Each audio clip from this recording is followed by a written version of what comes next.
In a remote area of Canada's Northwest Territories lies a place shrouded in mystery and legend. This place is known as the Nahanni Valley, located within the Nahanni National Park Reserve, also ominously referred to as the Valley of Headless Men. A land of breathtaking beauty, yet one that has claimed the lives of many who dared to explore it, the valley remains one of the most enigmatic locations in the world. Its towering limestone cliffs, roaring waterfalls, and winding rivers conceal a past filled with eerie folklore and unexplained disappearances that continue to perplex adventurers, historians, and conspiracy theorists alike. Reaching Nahanni is no easy feat even for the most experienced adventurers. The journey is grueling. The valley is accessible only by bush plane, boat, or an arduous overland hike through rugged terrain and untamed wilderness. The isolation of Nahanni is so complete that large portions of it remain unexplored to this day. The towering peaks of the Mackenzie Mountains rise sharply, their jagged summits often lost in mist, while the South Nahanni River cuts through four immense canyons. Rapids churn with ferocious intensity, making river travel perilous, and the unpredictable weather patterns can transform an expedition into a fight for survival. Over the decades, numerous explorers and travelers have gone missing or met tragic, unexplained fates in this enigmatic region, leaving behind tales of terror that only add to the valley's grim reputation. With its breathtaking landscapes, diverse flora, and abundant wildlife, Nahanni Valley was declared a UNESCO World Heritage Site in 1978. Despite this recognition, its remoteness has left it largely untouched for centuries. The first Europeans to reach the area were fur traders expanding into the region during the 18th century, including John MacLeod, a fur trader with the Hudson's Bay Company, who became the first recorded European to venture into Nahanni in 1823. However, long before European explorers set foot in this land, Nahanni was home to the indigenous Dean people, who settled there around 10,000 years ago. The Dean regarded the valley with reverence and fear, believing it to be cursed and home to dark spirits. According to Dean tradition, a nomadic and warlike tribe called the Naha once inhabited the valley. The Naha warriors frequently raided Dean settlements in the lowlands, striking fear into their enemies before suddenly vanishing without a trace.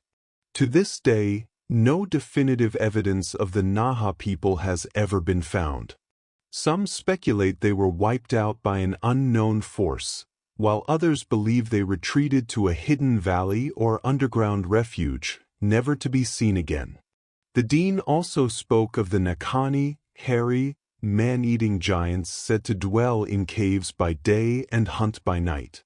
These terrifying beings were believed to be supernatural predators, and tales of their monstrous strength and relentless pursuit of prey have been passed down through generations. While many dismiss these tales as mere folklore, the valley's reputation for strange occurrences is rooted in real-life events. Throughout the early to mid-1900s, a series of mysterious deaths and disappearances fueled the area's dark legend. Most of these incidents occurred along the South Nahanni River, where four deep canyons carve through the landscape. Prospectors numbered these canyons as they traveled upriver, with the infamous Dead Men Valley being a particularly foreboding landmark. It is here that many of the valley's most disturbing discoveries have been made. During the Klondike Gold Rush, many fortune seekers ventured into the remote Canadian wilderness, hoping to strike it rich. Among them were Metis brothers Willie and Frank MacLeod, who set off in 1905 to prospect in Nahanni. 3 years later, their decapitated remains were discovered on a riverbank, with their heads never recovered. A third companion, Weir, was missing and never found. Theories regarding their fate ranged from rival prospectors committing murder to wild animal attacks or even a violent warning from indigenous groups. But the gruesome decapitations sparked whispers of something far more sinister lurking in the valley's depths. In 1917, prospector Martin Jorgensen also met a grim fate. His headless corpse was found near the mouth of the Flat River, his nearby log cabin burned to the ground. Similarly, in 1931, Phil Powers' charred remains were discovered in the ashes of his cabin, his death officially attributed to a faulty stovepipe, though many suspect foul play. The pattern of destruction and beheadings seemed too deliberate, too methodical to be coincidence. The disappearances continued. In 1922, veteran John O'Brien was found frozen to death, matchbook in hand, as if he had perished attempting to light a fire. In 1926, Annie Lafferty vanished in the valley, with the last sighting of her being a delirious, naked figure wandering up a hill. Outlaw prospector Yukon Fisher was found dead near Bennett Creek in 1927 under mysterious circumstances. Prospectors Bill Epier and John Mulholland disappeared in 1936, their cabin found burned to the ground, much like others before them. One of the more recent cases occurred in 2005 when David Horsey and Frederick Hardesty went missing near the North Nahanni River. Their firearms and supplies remained untouched in their cabin, yet bullet holes riddled the walls. Weeks later, their bodies were found miles apart, with David's corpse showing burns on his arms and hands. The case remains unsolved, another tragic tale added to the valley's ever-growing archive of mysteries. Nahanni Valley's climate only deepens its mystique. In winter, the valley is brutally inhospitable, yet in warmer months, it transforms into a lush, almost tropical paradise. Hot springs dot the landscape, producing thick mists that fuel legends of a hidden, prehistoric world. Some claim the valley harbors ancient creatures like the wahila, a wolf-like beast resembling the extinct bear dog. Others insist on sightings of UFOs and unexplained lights moving through the sky.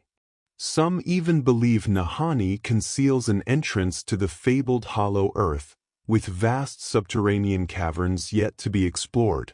Fact or fiction, one undeniable truth remains. At least 44 people have died or vanished in Nahanni Valley since 1908.